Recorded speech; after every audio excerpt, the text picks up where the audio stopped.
안녕하십니까. 법무법인 진수의 도진수 변호사입니다.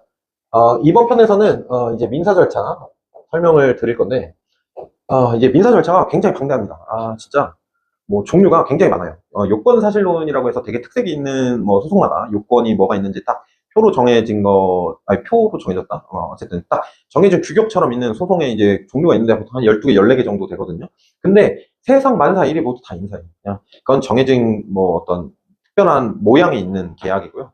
약정은 그냥 뭐 청약, 뭐 그리고 승낙 이렇게 의사합치 있으면 되는 거니까 뭐 약정 소송은 무궁무진합니다. 사람이 100명이면 뭐 100명의 어떤 약정이 있을 만큼 굉장히 다양해요. 그래서 이 민사 절차를 일괄적으로 얘기를 할 수 없어요. 그래서 뭐 어떻게 구체적으로 구분을 할 거냐. 근데 저는 이제 실무를 중심으로 말씀을 드리는데 민사 절차는 크게 세 개로 나눠요. 저는 저 스스로. 뭐 많은 분들이 동의를 하실지 모르겠습니다. 근데 저는 그래요. 처음에는 이제 보전 소송이 있고요. 그리고 이제 본안이 있고요. 집행이 있어요. 이게 뭐냐면 일단 본안이 뭐냐면 본안 소송이 어려운 게 아니고요. 그냥 소송 재판 그 재판장 가가지고 서면 내고 출석해서 얘기하는 거 그거를 이제 본안이라고 하고요. 보전 소송은 본안 소송의 시작은 이제 소장 접수예요. 소장 접수가 시점이 되면 이제 소송이 계속 중이라고 해서 이제 본안 단계에 들어온 거고요. 그리고 이제 집행이 시작되는 거는 이제 여기 확정이라는 개념이 있습니다. 그래서 1심, 2심, 3심 뿐만이 아니라 이제 1심, 2심, 3심 관련해서 판결 선고뿐만 아니라 확정이 이제 돼야 돼요. 그래서 이 두 가지 사이 전에 바깥에 붙어 있는 부분들이 굉장히 중요해요. 왜냐? 본안 소송을 하면 판결문이라는 말을 들어보셨을 거잖아요. 그래서 판결 선고가 돼서 확정이 되고 나면 어떤 걸 얻을 수 있냐면 집행 권한이라는 걸 얻을 수 있어요. 이게 뭐냐면 집행을 할 수 있는 권리의 근원이라는 뜻이에요. 그게 뭐냐면 판결문이에요. 근데 이 판결문 보시면 종이에요, 종이. 그냥 종이. 보통 요즘에는 종이로도 안 주죠. 그냥 전자소송 하면은 그냥 PDF 파일인데, 이거 뭐 어디다 쓸 거예요, 종이? 빳빳해가지고 화장실 가서 쓸 수 있는 종이도 아닙니다. 이거 돈으로 바꿔야 되는 거잖아요, 돈. 그래야 의미가 있는 거잖아요. 판결문 가지고 무슨 의미가 있어요. 전화 의미가 있는 거지. 어려운 소송 이겨가지고 남들한테 자랑하거나 다른 의뢰인들한테 뭐 자랑하고 저희 전문성 있습니다. 뭐 그렇게 주장할 때나 필요한 거지. 당사자인 의뢰인한테는 이거 돈으로 못 바꾸면 말짱 꽝이란 말이에요. 민사소송은. 그래서 이거를 판결문에서 돈으로 바꾸는 절차를 집행이라고 해요. 민사 집행이라고 하는데 여러 가지가 있죠.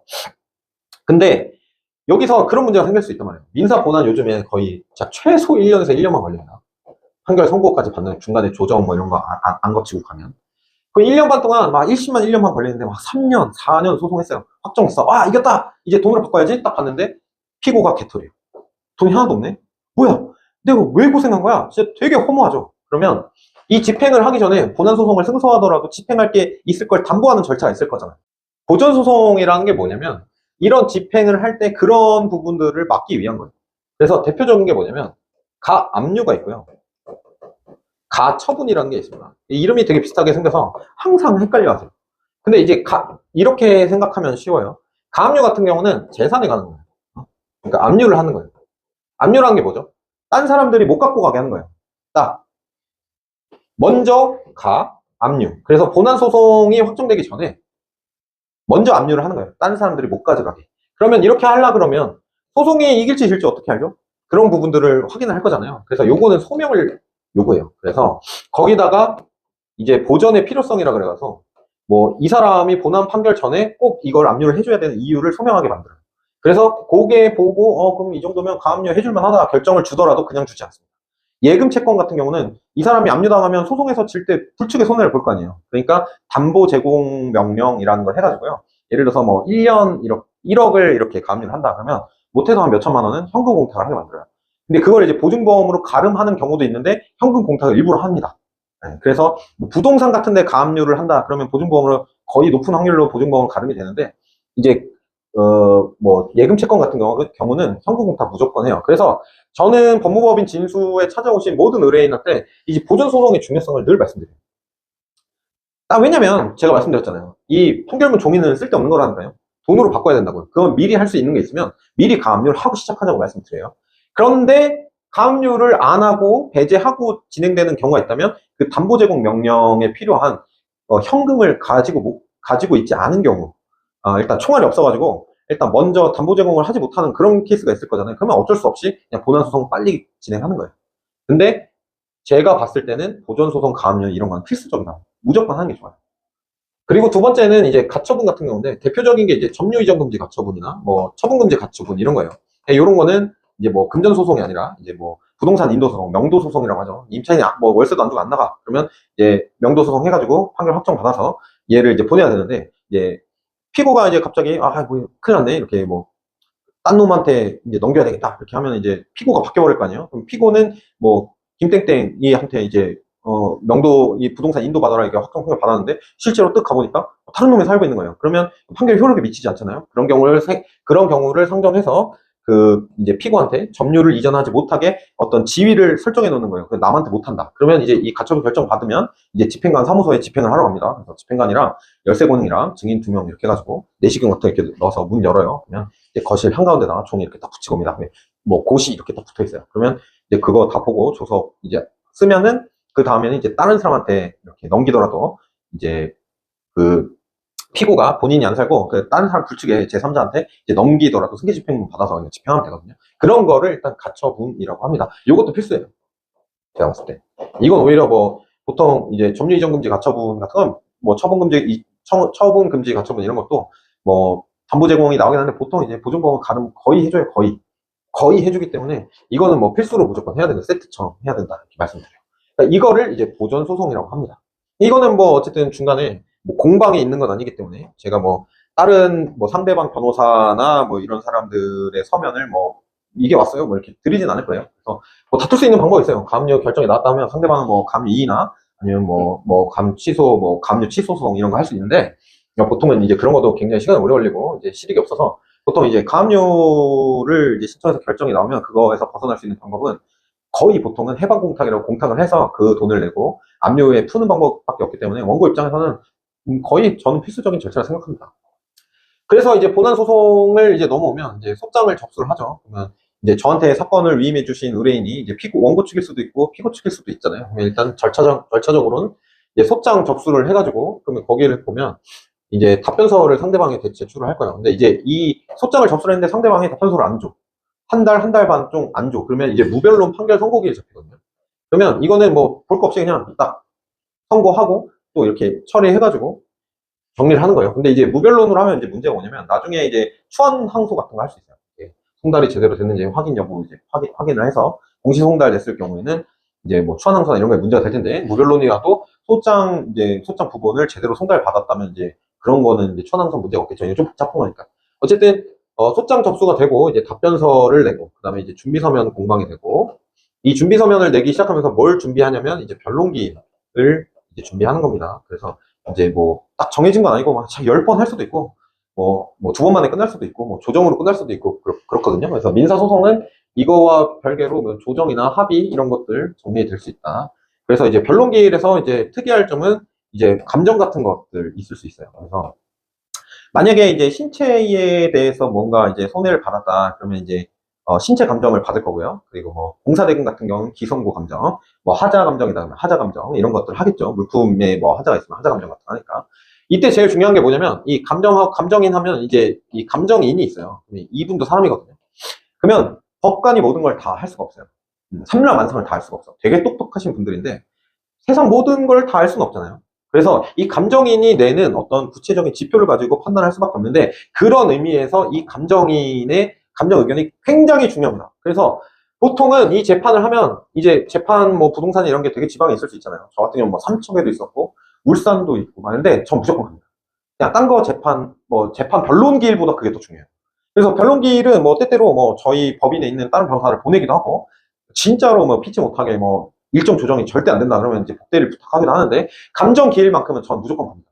감정인이 가서 뭔가 감정에 필요한 자료 같은 거 있으면 처음부터 끝까지 저는 다 정리해요. 다 달라고 합니다. 그래서 신체 감정 같은 경우는 병원에 가서 하거든요. 그러면 전 한 번도 안 간 적 없어요. 그러면 의사를 만나서 설명을 하고 필요한 것들이 뭔지를 다 말씀을 드립니다. 자료를.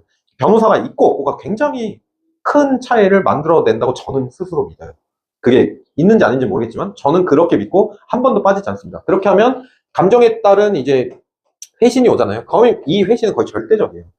그래서 이런 부분들을 변론기일에 특이할 사항이면 이렇게 얘기를 하면 되고, 이제 변론기일 같은 경우는 이제 그 의뢰인 같은 경우는 직접 참석하셔도 되고, 참석하시면 전 좋아요. 왜냐면 제가 얼마나 열심히 하는지 보실 수 있으니까 좋은데, 안 오셔도 돼요. 안 오셔도 되고, 이제 형사는 이제 피고인이 직접 출석을 해야 되지만, 민사 같은 경우는 변호사만 가면 되거든요. 그래서 뭐 조정기일이나 뭐 이런 거 아니면 굳이 뭐 직접 올 필요 없고요. 그렇게 해서 이제 변론기일 공방을 하다 보면, 이제 뭐 나중에 변론 종결을 하고 나면 이제 증거 같은 거 제출을 못 합니다. 그래서 주장사항 한번 정리하는 참고 서면 같은 거 하나 내고요. 그러면 변론 종결 후 뭐 몇 날 며칠 몇 시에 이제 판결 선고합니다 하면 그날 이제 선고는 하는데 원고 승, 원고 패, 원고 일부 승 이렇게 세 가지밖에 안 나와요. 그래서 판결문은 보통 다음날 나오는데 한 이틀, 3일 걸릴 때도 있습니다. 그래서 그거 보고 이제 판결 선고 이렇게 보면은 이제 항소를 할지 안 할지 이제 확인을 하면 되고요. 여기서 이제 재판에서 2심인데 이때 되게 재밌는데 이제 법원에서 한 2천억인가 들여가지고 차세대 전자소송이라는 걸 론칭을 했어요. 근데 안 돼. 기록이 안 열려요. 프로그램이 다운이 안 돼. 그래서 사건 기록을 보려고 해도 하세월 걸리는 거예요. 그러면 변호사들은 난리가 났어요, 지금. 거의 뭐, 야, 이거 어떡하냐, 막 울면서 막 토로하고, 막, 뭐, 고객센터 전화도 안 받는데요. 그래서 저도 지금 난리가 났었는데, 저는 서면 미리미리 냈기 때문에 괜찮습니다. 어쨌든. 이 얘기를 왜 했냐면, 차세대 전자소송의 메인 페이지에 보면 그게 나왔어요. 원래 형사소송 같은 경우는 항소이유서를 내는 제출 기한이 있어요. 근데 민사는 그게 없었어요. 그래서 민사는 항소이유서를 제출 기간이 없었는데 이 제출 기한이 2025년부터 시행이 돼요. 그래서 제출 기한이 생겼어요. 그래서 그 차세대 전자소송 홈페이지를 가면 지금 제출도 안 되고 뭐 형사 기록 다운도 안 돼서 다들 고생하고 있는데 메인 페이지만 계속 돌아가고 있을 거 아니에요? 거기 이제 안내사항으로 2025년부터는 항소 이유서 제출 기한이 생겼기 때문에 주의하셔야 된다. 이런 이제 안내 배서가 있습니다. 그래서 요거 이제 올해 중요한 복귀 사항이다. 그래서 이 항소를 할 때 이제 항소 이유서 제출 기한이 2025년부터 생겼고 이제 항소 기한은 판결 선고 후 판결문 송달일로부터 14일 내에 하시면 됩니다. 그래서 이제 1심, 2심, 3심 이렇게 있으면 1심에서 2심 가는 거 항소라고 그러고 2심에서 3심 가는 거 이제 상고라고 하는데 이제 그렇게마다 진행을 하시면 됩니다. 그러면 이제 최종적으로 끝나면 이제 확정이라는 게 되는데 뭐 양 당사자가 항소나 상고를 안 했을 때 확정이 될 수 있고 대법원까지 갔을 때 확정이 될 수 있겠죠. 그래서 어쨌든 확정이 되고 나면 이제 송달 증명원, 확정 증명원, 그다음에 집행문 이런 거를 발급을 받아서 요걸 가지고 동의를 돈으로 바꾸는 절차를 거쳐야 한다. 근데 이 집행 절차는 좀 복잡해요. 그래서 민사 절차랑 한꺼번에 설명하기가 좀 양이 되게 구구해질 것 같아요. 그래서 이제 집행 부분은 향후에 한번 다시 정리해서 말씀을 드릴 거고요. 어쨌든 지금 이 영상을 보고 계신다면 아마 이제 저한테 사건 의뢰를 했으니까 신급이 한 번은 진행이 될 거잖아요. 그러니까 보통 1년 반 걸립니다. 요즘 사건이 많아서 서울중앙지법 같은 경우도 이제 2월에 이제 그 법관 인사 이동이 있기 때문에 아마 3월, 한 4월 그쯤부터 이제 막 돌아가기 시작할 거예요. 그래서 아마 1년은 걸리니까 뭐 굳이 집행 단계에 나중에 올라오는 거 보셔도 되니까 지금 당장 안 보셔도 되잖아요. 그래서 그렇게 이제 송달 증명원, 확정 증명원, 집행문 이렇게 받는다. 그리고 이제 1심, 2심, 3심 할 때 아까 가압류, 가처분이라고 했죠. 이거랑 구분되는 거예요. 이거는 가집행이라고 해서 1심 선고된 것만 가지고 먼저 집행을 할 수는 있는데 요것도 이제 나중에 집행이랑 묶어가지고 말씀을 드릴게요. 요거는 이제 뭐 확정증명원만 없다 뿐이지 집행하고 다를 바가 없습니다. 그래서 요렇게 민사 절차를 좀 일부 뭐 알아두시면 되고요. 그래서 뭐 중간에 뭐 소장 접수됐다, 답변서 접수됐다, 상대방 준비사항 들어왔다, 감정기일 열렸다, 뭐 이런 식으로 몇 날 며칠 그쪽 가야 된다 이렇게 얘기를 하면 꼭 그런 부분들을 좀 말씀을 드리고요. 그런 부분들을 절차 내에 어디에 속해 있는지를 알면 이제 뭐 좀 기간이 길어지더라도 막 조바심이 안 생길 수 있어요. 그러니까 이런 거를 좀 숙지해 놨으면 좋겠습니다. 감사합니다.